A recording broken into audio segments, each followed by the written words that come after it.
ሁለተኛ አዲስ መጽሐፍ 40 ዓመታት በምድረ በዳ በጥላና በአካል መጽሐፍ ቅዱስ ሁለት ንቅናቄዎችን ትይዩ አድርጎ ያነጻጽራል። የመጀመሪያው ንቅናቄ የዘጸአት ንቅናቄ የምንለው ነው። ይህ ንቅናቄ እስራኤል የሚባለው ሕዝብ ከግብጽ ወጥቶ ወደ አካላዊው የከነዓን የተስፋይቱ ምድር የተጓዘበት ነው። ስለዚህ በዚህ በዘጸአት ንቅናቄ ስር የነበረው የጥንቱ እስራኤል ልምምድ ዛሬ በመጨረሻው ዘመን ላይ ለሚገኘው የዳግም ምጽአቱ ንቅናቄ በዛም ስር ላለው የዘመናዊ ወይም የመንፈሳዊ እስራኤል ንቅናቄ ጥላ እንደነበረ ያስተምራል። አካሉ ይሄ ጥላው ያ ክርስቶስ ለምን ዘገየ? ለምንድነው እስካሁን የማይመጣው የሚል ሐሳብ እናነሳለን። ሁላችን ብናነሳለን ጌታ ሆይ ተሎ አትመጣም የሚልም ሐሳብ እናነሳለን። የኛ የእምነት ተቋም ከተቋቋመ ኦልሞስት ወደ 200 ዓመት እየሆነው ነው። አሁንም ክርስቶስ አልመጣም። እስራኤሎች ከግብጽ ተነስተው ወደ ተስፋው ምድር ሲሄዱ ሊፈጅ የሚችለው 40 ቀን ወይም ከአንድ ወር በላይ ነበር የጉዞ። ነገር ግን 40 ዓመት ምድረ በዳ ላይ ቆዩ። በአንደኛ ቆሮንቶስ ምዕራፍ 10 ላይ ሁላችሁም ይህንን ታስታውሳላችሁ ብዬ አስባለሁ። ይህንን ሐዋርያው ጳውሎስ ሁለቱን ንቅናቄ ያነጻጽራል። ያ የሆነው ያ የተጻፈው ያ ብሉይ ኪዳን የተቀመጠው የዘመን መጨረሻ የደረሰብንን እኛ ሊከሰን እንደሆነ ያስተምራል። ይህንን ሐሳብ የያዘ 40 ዓመት በምድረ በዳ የሚል ሌላ የእስራኤሎችን ልምምድና የመጨረሻው ዘመን ቤተክርስቲያን ልምምድን እያገናኘ ለነሱ የተደረገው ለኛም እንደተደረገ እዚህ የመቆየታችን ምስጢር ምን እንደሆነ እየገለጸ አሁንም ቶሎ ወደ ተስፋ ምድር ለመግባት ከፈለግን ምን አይነት የህይወት ልምምድ ሊኖረን እንደሚገባ የሚያሳየን መጽሐፍ ይዘንላችሁ መጣን። ታዲያ በዚህ ላይ ተንተርሶ የተጻፈው መጽሐፍ ወደ እናንተ ተተርጉሞ ቀርቧል። አሁንም ይሄ መጽሐፍ በባሮሲያ ሚሽንና በሬመናንት ቮይስ ሚኒስትሪ በኩል የተዘጋጀ በወንድማችን ፓስተር ኤፍሬም የተተረጎመ መጽሐፍ ነው። ወገኖቼ ጥንታዊ እስራኤል አካላዊ ከሆነው ግብጽ ወጥቶ በምድረ በዳ ወደ ከነዓን ተመራ። ዘመናዊው እስራኤል ወይም መንፈሳዊ እስራኤል የሆነ ቤተክርስቲያን ማለት ነው። የቤተክርስቲያንን ጉዞ ብቻ ሳይሆን የራሳቸውን ጉዞ የግል ጉዞ ለምን እግዚአብሔር የሚፈልገው ደረጃ ላይ እንዳልደረስን አሁንም 200 ዓመት ለምን ምድር ላይ እንደተቀመጥን ማወቅ የምትፈልጉ ከሆነ ጥንታዊ እስራኤል ለ40 ዓመታት በዛ በምድረ በዳ ይቅበዘበዙና እንደውም በኃጢአት ማለት ነው ይንከራተቱ ዘንድ የእግዚአብሔር ፈቃድ አልነበረም።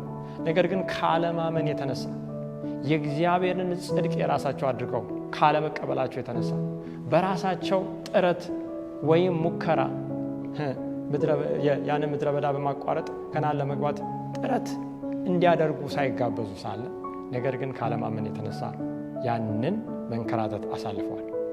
በራሳችሁ ህይወት ልምምዳችሁን ማየት የምትፈልጉ እንደ ቤተክርስቲያንም እንደምን ልምምዳችን እግዚአብሔር ለዚች ቤተክርስቲያን ለእስራኤል እንዳደረገው ሁሉን ነገር እንዳደረገ ለጨለማና ለግራ መጋባት ምሳሌ ከሆኑት ከግብጽና ከባቢሎን በመውጣት ወደ ምድራዊው ከነዓን ሳይሆን ወደ ሰማያዊው የተስፋይቱ ምድር ከነዓን በጉዞ ላይ እየተመራን እንገኛለን። ይህንን ማወቅ የምትፈልጉና ልምምዳችን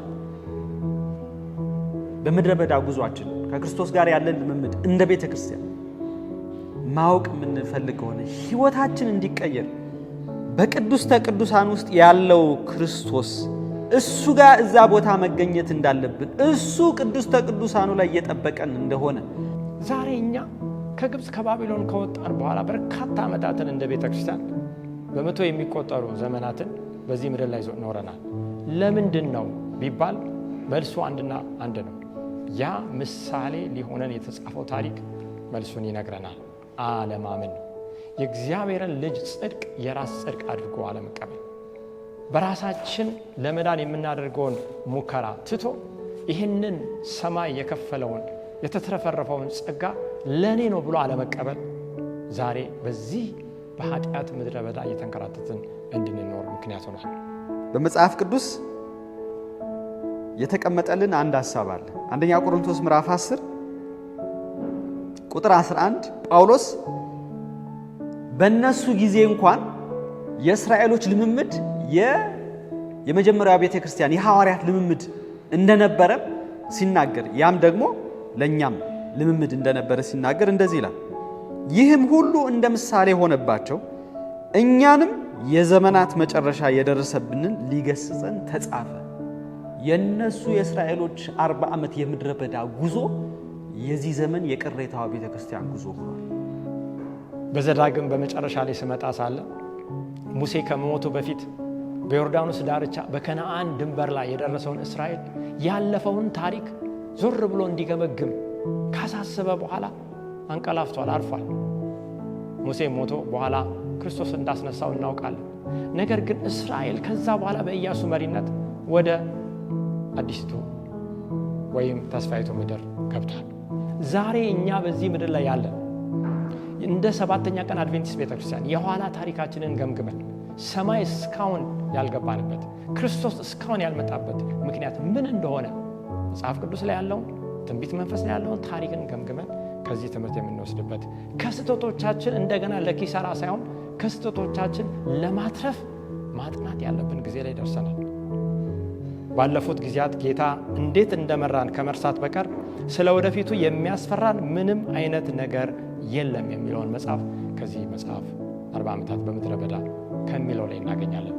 ከዚህ ወጥተን እውነተኛውን ልምምድ ይዘን ከክርስቶስ ጋር በግል የህይወታችን ጉዞ እንዲያምር ከፈለግን እግዚአብሔር ምን እየሰራ እንዳለ በግልጽ በቅርበት ማወቅ የምንፈልግ ከሆነ ይሄንን መጽሐፍ ወስዳችሁ የግላችሁ እንድታረጉ አሁንም በቤተ ክርስቲያን በጥናት ቡድን በተለያየ በተደራጀ የመጽሐፍ ቅዱስ የጥናት ጊዜ በጾም በጸሎት እንድታጠኑ እኔም እዚህም ያለን የፓሮሲያ ሚሽን አገልጋዮች ይህንን አደራ እንላችኋለን።